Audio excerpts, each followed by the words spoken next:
Hello everyone, welcome back to Scrape Metal and Roll, the Limited Artesian podcast. This episode we're talking all about the start of LoA Endurance, the first round of the season at Imola.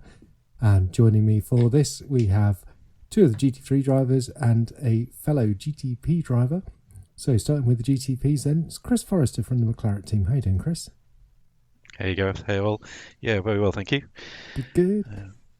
And next up then, we have from the GT3s, Ollie Ettridge. How you doing, Ollie? Very good, thanks.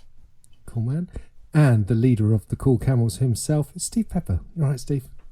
Hello, Gareth. Yeah, it's good to be here, thanks. Good stuff. So, well, what's everyone been up to? Chris, you were on a couple of weeks ago doing the preview episode. So, yeah, how's life been treating you since then? Yeah, life's been good. Yeah, I missed the TCR race, which I was disappointed about. Life got in the way of that one, but I've managed to make the Prime and Endurance one so far. So yeah, fantastic. Yeah, always frustrating. Enjoying the new format. It's really good, isn't it? It's always frustrating when you have to miss a race. So yeah, I'm going to miss the Hockenheim round of Prime, which is really annoying because I just feel like I'm getting on top of that car now. So dang, yeah. A good opportunity for you to join that winning circle. Well, alas, I'll be missing Hockenheim as well. But no, you come to Sweden as well? No, where am I? I'm somewhere. I think I'm walking 50 miles along the coast of England. Wow, you're a bit healthier than I am, aren't you? I don't know about that. I'm going for the beer.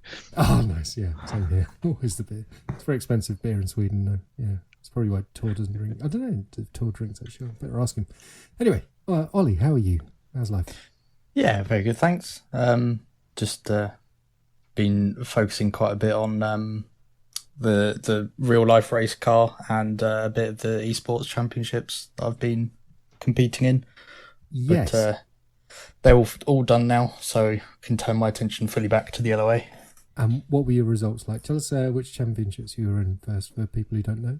Yeah, so I did the Motorsport UK GT Challenge, which is quite similar to our endurance league. It's 90 minutes, GT3 and GT4 cars, solo races with pit stop. Managed to win 3 out of the 4 races there, so won the championship.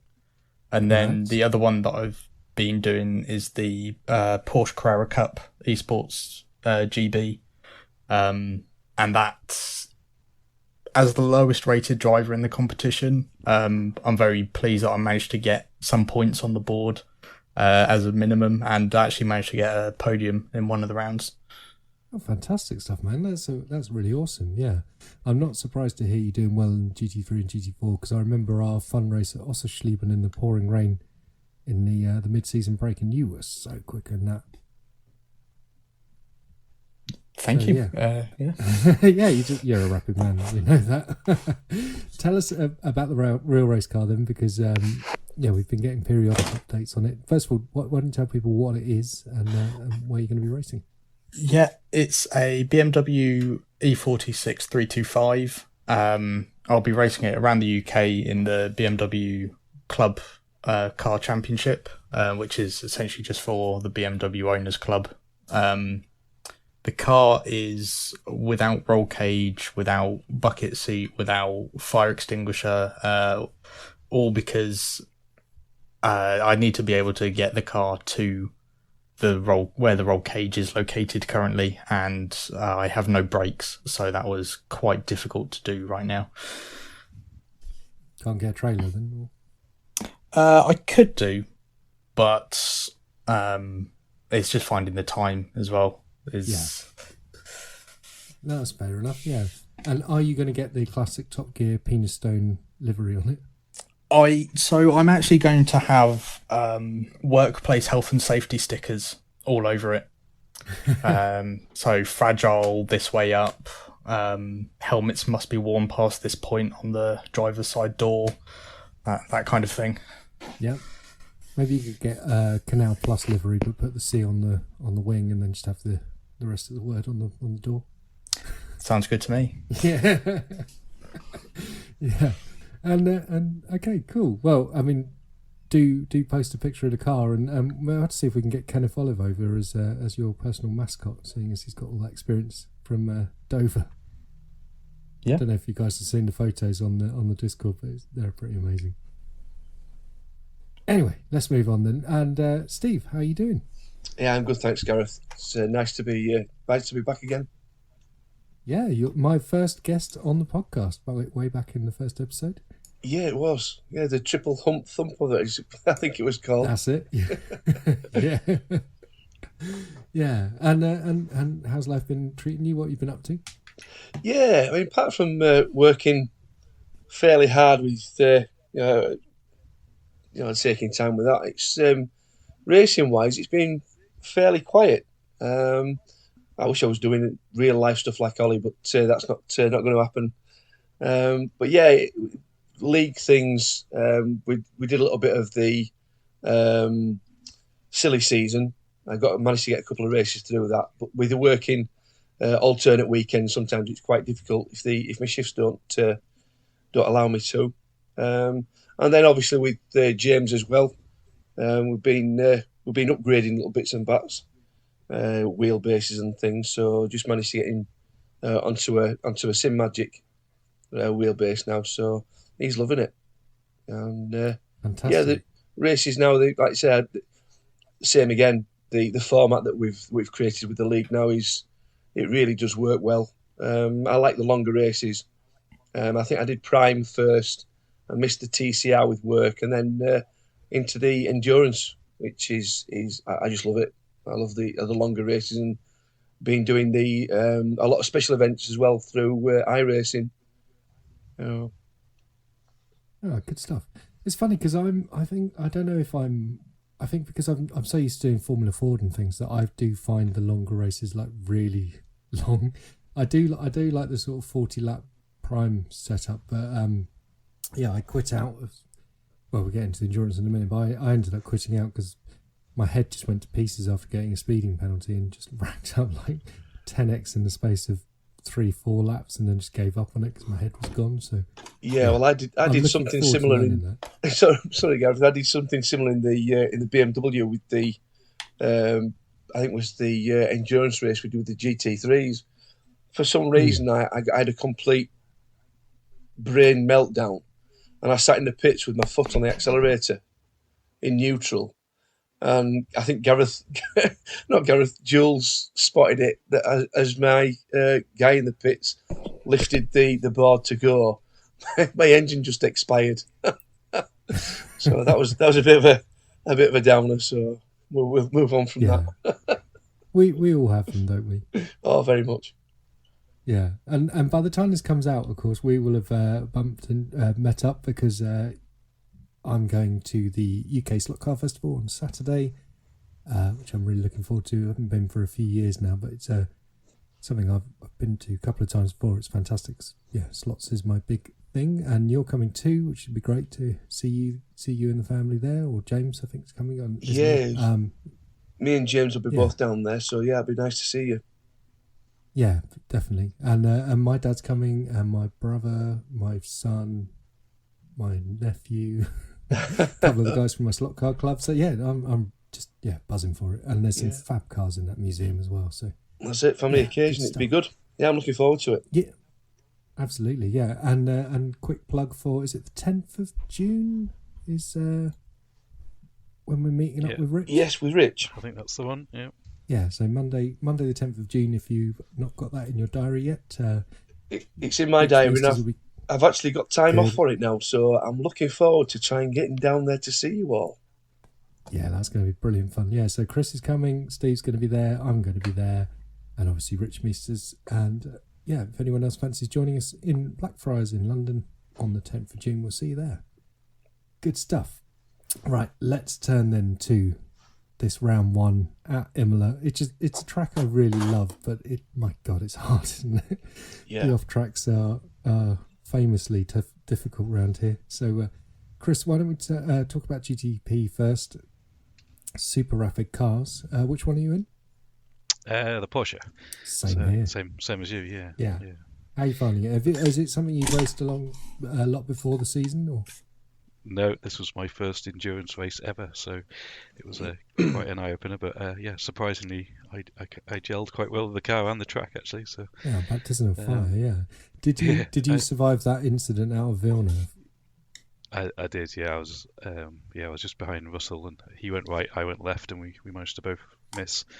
But I sneaked ahead of him at that point. Oh, fantastic! Yeah, but yeah, it was such intense racing. I was buzzing for days after that race. Yeah, really enjoyed it, and yeah, towards the end I was very ready to finish. I'd never raced that long with a VR headset on, and it was like I want to take this thing off. Yeah, it does feel like that after a while, doesn't it? Yeah.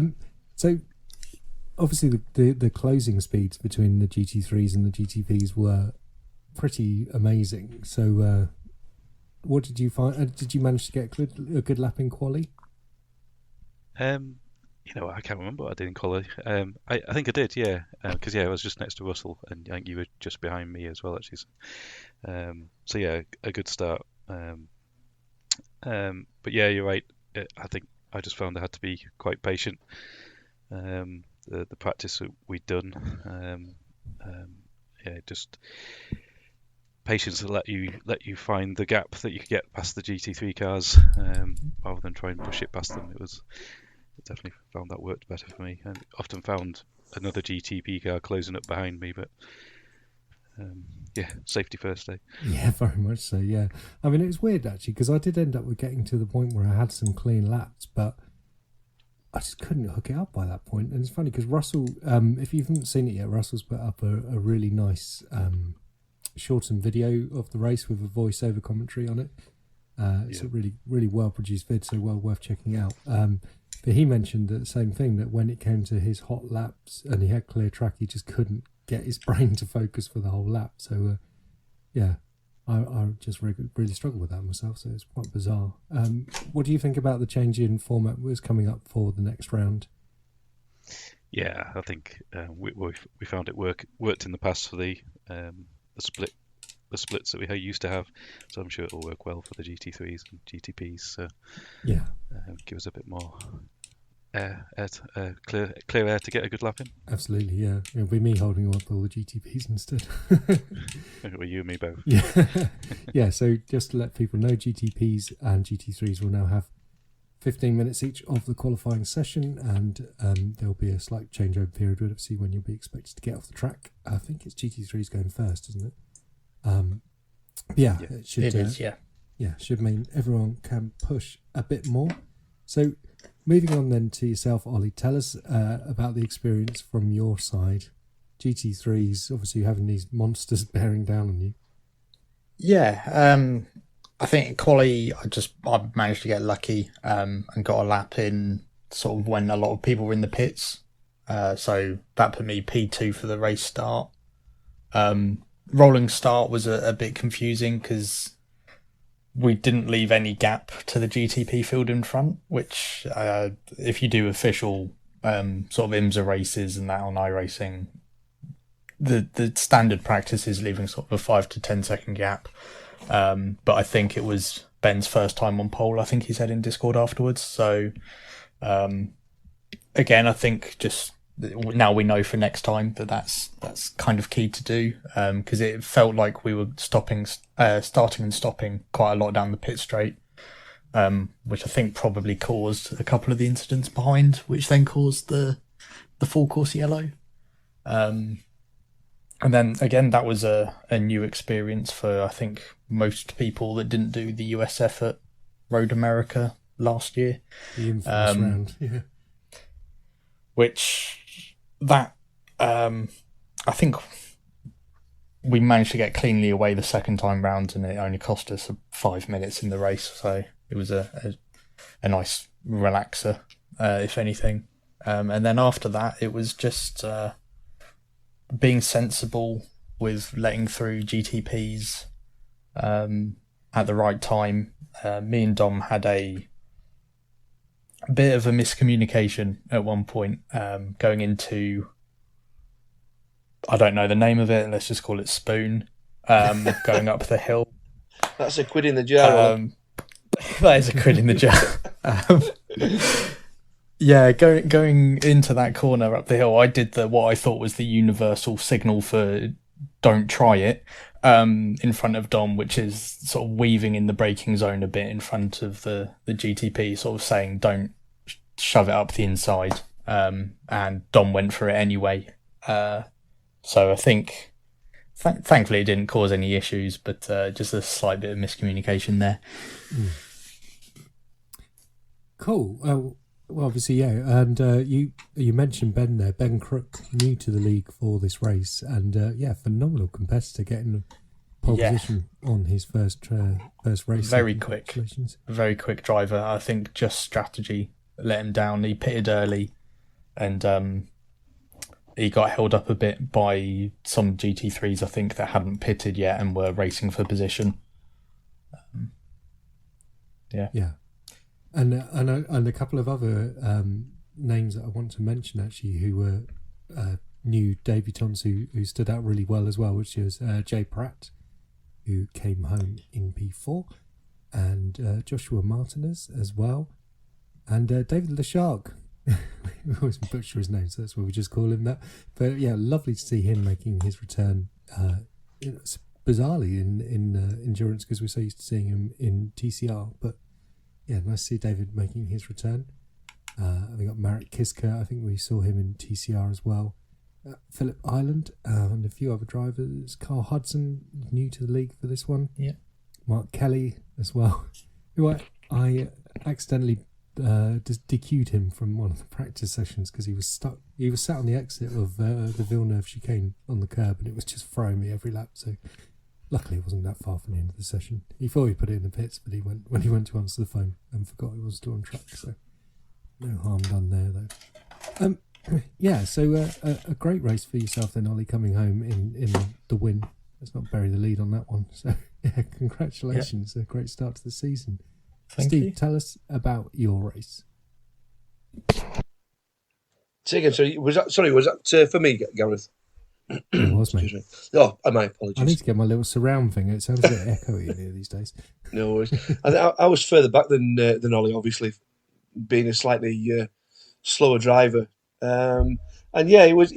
I totally agree with what both Chris and Ollie have said. I mean, we'd done practice several times, but we thought that the fuel levels were a lot lower. And the frustration for me at the first was that all of a sudden we realised that we could put full fuel in, and when I cranked up my fuel, the setup failed. So the setup that I had been practicing for several hours on the build up to the race didn't work. So I had to swap over to a different setup, which wasn't as good as the one I'd got previously. So I was a bit on the back foot anyway. And then in qualification, I just couldn't get a decent lap in. I think I was lapping in the 146s, 145s, which put me sort of like towards the back. I think I qualified 20th. And then on the first lap, there was a concertina effect at the back of the field, and everybody was slamming on. So you didn't feel as though, like with the IMSA race and things, because the cars are spread out, there isn't that sort of concertina effect as such, and you've got more space. And it seemed to, in the second after the full course yellow, it did it again, and it was almost as though people were racing off, realising that they couldn't go straight away and slamming the anchors on. So at the back we were all concertinaed. It's just these things align themselves out over the season as well, which is no big issue. But just for that first race, it seemed a bit cramped. A lot of drivers on there. It was also happening in the GTP at the start there as well. There was a massive concertina at the start of the GTP, which probably then echoed through to the GT3 class. Yeah, quite probably, because obviously, like I say, Ben, it was his first time on pole and controlling the pack. And I think because from the front of the GTPs, that followed all the way through, so everything was concertina. Like, I can't remember how many there was on track. There must have been like 50 cars, 40 something cars, 45 cars. I've got so you got 46 finishes, yeah. 46. So you've got at least 46 to 48 cars, all trying to get into that one little corner at the end of the straight. But obviously there was an incident in the first two corners, and for me, it was a little bit. I was a little bit gutted really because James had put hours and hours and hours into the practice. He'd done loads of IMSAs and whatever, and then to drive past him when he was on the side of the track and he was in bits. But apart from that, race wise, I had a good race with Clayton in the Llamas, and I think that's going to be a good little battle between the two stables with the Llamas and the Camels. I think he's fairly much to put the bullseye on the back of my car. But no, I was going to mention that because I noticed Rich finished just ahead of Clayton. So he did, yeah. 1-0 to the Camels. To the Camels, yeah. And I do appreciate what he did say on his video. If anybody's going to watch the videos and what have you, he does a very good video. And yeah, I accept everything he said. When he looked back on the incident between me and him, everything that he said was absolutely bang on. He's a very honest and a very honest person, very honest driver, and he gives as good as he gets, which is good. Yeah, it's very refreshing, isn't it? They are great guys over in the Formula Llama stable, and as you say, recommend going and checking out their channel, which is Formula Llama on YouTube, and give them a sub. They're at 44 subs last time I looked, so yeah, they're building it up nicely since they started with us. They were about 15, I think, originally. So, I think, as obviously you, Steve and Ollie, you do quite a bit of endurance racing. So maybe it'd be a good time for just to sort of cover some good tips that you guys have that you could share with the rest of us who are perhaps less experienced in endurance racing, and it will just help iron out a lot of these incidents and silly mistakes and things. So one thing I wanted to mention actually was that the concertina effect. I mean, this is just the classic example of all the boomers who go, bloody smart motorways, why are they slowing you all down to 40? It's because of the concertina effect, and they just don't seem to understand that. But yeah, that restart on Imola just really showed why we should all be maintaining a steady speed. So yeah, Ollie, why don't we come to you then first with have you got some good tips for endurance racing and how to be safe? I don't know about good tips, but potentially bad ones. I'd say I'll target mine more at the slower class because that tends to be what I drive in longer races. The number one tip, everyone says this, is be predictable. Stick to your racing line. Obviously not if you've got a GTP going up the inside. Don't go to the apex. But be predictable to cars behind you.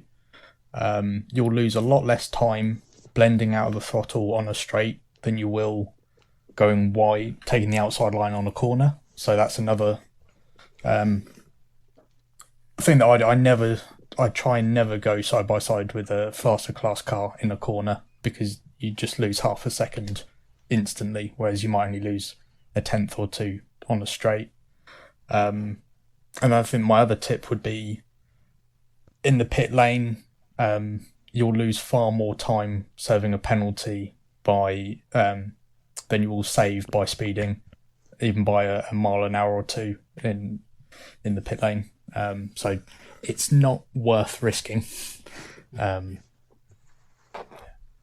Even though some of them are tempting, especially Spa coming up where we've got the double pit lane, the long one. It's just not worth it. Yeah, I got slammed by the speeding penalty. I think that's when my head went because I just came into the pits way too hard and assumed the pit limiter would slow me down enough. It didn't. So, frustrating there. Yeah. No, those are really, really sensible tips. Yeah, Steve, what about yourself? Actually, we've in the Camels we did Daytona 24 in the Porsche GTP, and that was a totally different kettle of fish for me. I'd not driven the GTPs before, so once again, like Ollie says, with the GT3s, you keep a nice steady line, and it's predictable. You've more chance of getting past because you can because of the extra speed you've got, you can pick a point and just go for it. You don't need to dive bomb people all the time. You've got the ability to be able to use the corner, come out the corner, and and just pull out. It's so much easier to. I don't know. Obviously, Chris was driving in the race as well, and that one for the league race. But because you've got so much grip and so much more acceleration, from what I found with Daytona, it was a lot easier to just let the GT3 go through the corner, and then because you're so close, just accelerate past them. And as a GT3 driver, it's the same again. It's the frustration of you're trying to be predictable, but then you get a GTP that comes from way behind you. You half the time you don't even see them at first, and they come straight. You obviously they go straight past you, and it takes your eye off the ball. And the next thing you've either spun or you've made contact with them because you didn't see them until the last minute, or you've got an off track. And things like that can ruin races.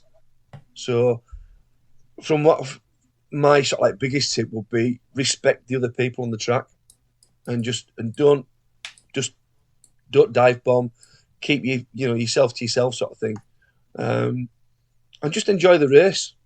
There's no need to for falling out and things like that. If you make a mistake, fine, not a problem. We get over that, But enjoy the race and just be respectful for other people. I completely agree. Yeah, really, really good points there.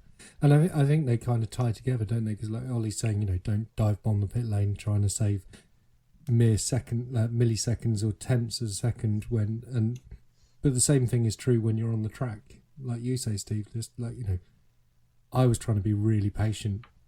If I was behind a GT3, then, you wait and you find your moment, especially if they were battling. It was just sort of, sometimes it was just like, well, I'm going to dawdle around because I'm not particularly experienced in a GTP car, so I didn't want to intrude on a battle. But like I came across you, Ollie, and Ben were really close together. You got Mike Murphy not far behind as well, and it's just like, yeah, I don't want to ruin you guys, especially because I didn't feel, I'm racing for P10 effectively probably, or P12, looking at where Mark Brown came, because I was racing Mark Brown for the first half of the race. So yeah, just not worth destroying people, is it? I often found that if you could take a slightly different line into the corner, but get as a lot. You obviously in the GTP to get a much better drive out of the corner and make that pass really simple.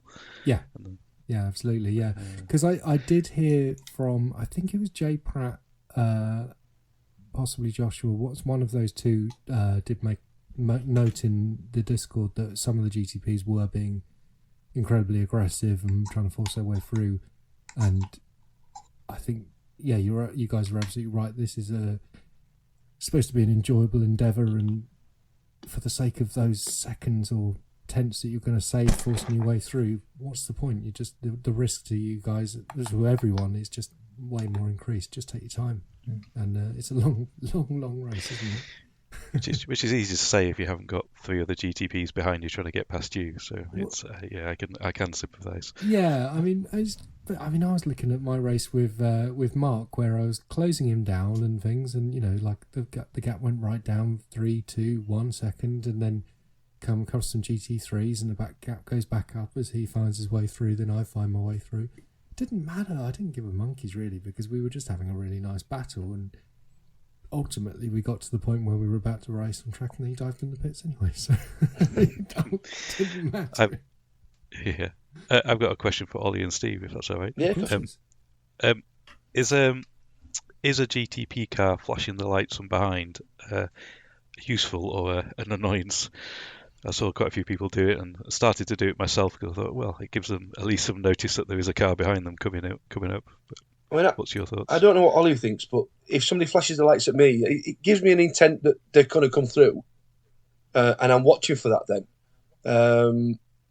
But I ain't got a problem with people flashing the lights. If I can let them through, I'll let them through. If I've got a GT3 that's lapping me, like I think Ollie lapped me as well, as soon as I see on the relative who they are, where they are, and I'll purposefully make it so that they can get through. I don't need to be told there's a GTP coming through. But if they're flashing the lights, it means they've got intent and they're coming through whether they like it or not. So I'll tend to move out the way and let them take the corner or whatever they're doing. Yeah, I really appreciate it when GTPs do it, because I know exactly what's going to happen next. Is that they're going to try the overtake, even if I don't feel like they're close enough to pull it off safely. I know to lift out. I know it's happening. Don't fight it. There's no point in fighting it with the other class. I think that's linked to another tip that I've just remembered. If you've got time with your practice and if you own the content, do something that's helped me is doing an AI race in the other class, so you know where the overtake, where are the places that the overtakes are likely to happen. You can see the speed differential. You know that in the GT3 you might think 7/10 back, that's way too far back, but if you've done the laps in the GTP, you know actually it's doable, or you know it's not doable. So it just helps you know what to expect when it comes to the race, I think. I never thought of that. That's one I'll probably take on board as well. Because I must admit there were a few times when, like when the safety car came in and I was stuck behind GT3s having pitted for repairs, and just getting the hammer down was just nuts. I think I went past like 5 GT3s in the space of like 3 seconds. Like, what the hell's going on? The acceleration is mad. So no, really good idea. Yeah. Cool. So let's take a look at the final race results then. So we had Merrin picking up the win in the GTP class ahead of Sebastian Kolczynski. So congratulations to you, Sebastian, new to the league as well. So welcome to you. Alex Murphy coming home in third. Then we got Tor, Dom Parker, Stephen Maxwell, Michael Messenger, Gavin Kelly, Russell Bright, Dan Hill making his long-awaited return to the league. So welcome back to you, Dan. Chris Forrester, Mark Brown, Jao Tomei, James Renwick, Lewis McManaman, who is obviously Dan's teammate and the person who went up the back of me in the T1 crash. I'm just joshing with you. Lewis, don't worry. Chris White, and then David Lugakeki, who he was the one who spammed, wasn't he? Triggered the whole incident. It was, yeah. Yeah. And then looking at the GT3s, you had Ollie picking up the win. Ben Crook, Mike Murphy rounding out the top 3. Mike is looking really good this season, isn't he? Then Jay Pratt, Joshua Martinez, Ben Chowcraft, Stephen Greening. Lovely to see Stephen back. The turkey himself. David Leshark, David Ward, Merrick Kiska, Rich Meesters, Clayton Buller, Ryan Tazewski, John Cook, Steve Pepper, Graham Barsley. How nice to see Graham back as well. Jake Weaver from our Oval Division making his appearance as well. It's nice to see Jake. Philip Miles, Carl Hudson, Stephen McCann, and then Mark Kelly. And then we had like the retirements, which were Rob Miller, Mark Guinness, James, myself, Dan LaHaye, Jacob Hart, Tyler Graff, and Simon Norton. So 46 cars. It's just absolutely mad. I don't know if you guys have seen on the Discord recently, but all of the leagues now closed to entries due to we've had so many applications. So that's the first time that's ever happened. So crazy times in the LoA. Let's take a look at the calendar coming up then. There's no point talking about championships after one round, obviously. So as Ollie mentioned earlier, we're going to Spa next with the Endurance pit lane, which means starting on the run down to Eau Rouge. Watkins Glen Boot, which was fantastic in the F4 last season. Can't wait for that. Le Mans. And then Interlagos, Fuji, Sebring, Road Atlanta, Daytona, and finally finishing in the Algarve, which is Portimao, isn't it? That's what it's called. Yep, that's right. Looking forward to that one. Yeah, I've only driven it in Project Cars so far. I have bought it, but oh my god, it's such a good track. Yeah, really, really excited to drive that in iRacing. So, Chris, any particular track you're really looking forward to this season? As Portimao just said, but also Road Atlanta. It's one of my favourites. So yeah, looking forward to going there again. But also like Watkins Glen. So Yeah. Unfortunately, going to be missing Spa as well, so I'm sad to miss that one. Yeah, that's a big shame. Yeah. Have you noticed that Road Atlanta, the shape of it looks a bit like a ray gun? As does I've not noticed. as does Spa, actually. Obviously, like Spa looks like an old Star Trek phaser. So I think Road Atlanta always looks a bit like that for me as well. So, Ollie, what tracks are you looking forward to? I think, having seen the forecast for Spa, the potential of a bit of rain, looking forward to that one. And then I think good memories of GT3 and Daytona in the league, with Greening earning the Turkey nickname, spinning at the final corner to lose the championship. Yeah, that's going to be a good one. Yeah, and how about you, Steve? Well, I think, excuse me, I've got Watkins Glen definitely fixed in my mind. It's one of my favourite tracks anyway, but I've got unfinished business at Watkins since I blew my engine in the BMW a bit since. So I've a little bit of repairing to do on that. And I think Road Atlanta, it's going to be interesting to see with the amount of cars that we've got on track as well, how people cope with the shorter tracks. So yeah, it's going to be interesting. Oh, it's going to be nuts, isn't it? I mean, Road Atlanta, we could almost have a nose to tail all the way around the circuit. Almost. 60 cars turning up, it's going to be nuts, yeah. Yeah, I'm looking forward to doing the commentaries as well with Mark. That'll be interesting, getting the hour and a half. And what we are looking at is the possibility if drivers that are competing, if they'd like to join us for like a 10 minute slot in the middle somewhere. If they get in touch with us and just tell us a sort of like if they'd like to come on board, and we'll have a little bit of a mini interview in the middle of the race with no spoilers. Cool. That'd be great, I think. On board. Yeah, sounds interesting. Yeah, it should be interesting. I I just thought it might break us up a little bit. You know, we obviously with me and Mark, I'm doing an hour and a half. I'm presuming it's an hour and a half for the race. Just a little bit of variation and just another driver just to come in and give their view of the race so far, sort of thing, in the first half of it. You're not just going to have a drinking contest halfway through. You never know. It might make it a bit easier. Yeah. Good stuff. Right, well, we are coming up to 38 minutes, and I was sort of saying tight 30, so it's time to wrap this one up. I want to say a big thank you to Chris Forrester, to Ollie Ettridge and Steve Pepper for joining me on this round, and I wish you guys the best of luck in the next races that you've coming up. Yeah, like you guys say, it's just such a good season this season. I'm ridiculously excited about it all. So, yeah, thank you very much, and it's time to say goodbye, guys. Yeah. Cheers. Goodbye. Thanks. Goodbye. Thank you very much. Cheers. Cheers, all. Bye.